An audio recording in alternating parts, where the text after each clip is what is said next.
Inshuti zanjye mwongeye kwirirwa nkibibutsa kongera gukomeza kwiga ikigande mu kinyarwanda, kandi nkomeza kukwibutsa wowe ushaka kwiga ikigande mu kinyarwanda wowe kora subscribe, kanda ahanditse subscribe uzajya ukurikirana inyigisho zacu, umunsi ku wundi. Wowe kanda subscribe ukomeze na gahunda no kugukurikirana amasomo yacu. Rero iyo ukanze subscribe buri uko dushyizeho video yacu wowe uhita ubona message muri telefone yawe cyangwa muri laptop yawe, ubwo rero ugatangira kudukurikirana isaha ku yindi.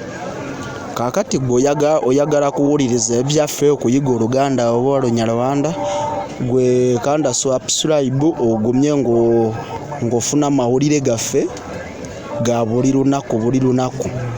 Kakati buli lunaku tuyisaako video yaffe, oba ng'oyagala kutegeera Luganda oba Lunyarwanda, gwenyiga subscribe kasita tuteekako video yaffe gw'ofuna buli kimu kyonna ky'oyagala, era ogenda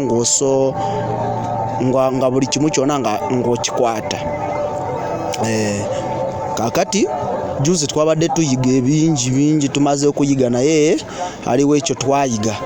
Tuyiga enjala omuntu ng'agenda oba ku lwaliro, naye leero tuyagala tuyiga ebirala.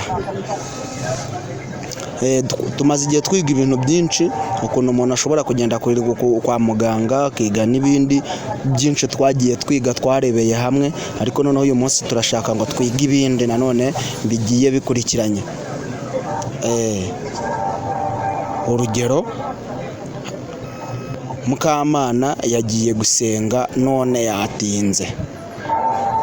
Mukamana yagiye gusenga none yatinze. Mu Lugande, Mukamana yagenze okusaba ku church naye yaruddeyo. Wumva kakano neza, gusenga n'ogusaba. Urusengero bavuga church uwo mu Luganda. Mukamana yagiye gusenga none yatinze. Mukamana yagenze okusaba ku kanisa naye ndaba yaruddeyo. Ki kyamutuuseeko? Mukamana yagiye gusenga ariko yatinze, oba n'iki kyamubayeho, oba ku rusengero habaye iki? Aho ngaho no mu Lugande cyangwa Olunyarwanda. Wowe rero nk'uko mpora mbikubwira, wowe kanda subscribe uragumya wumva inama cyangwa se buri kimwe cyacu ko kigenda mu buzima bwa buri munsi. Murakoze.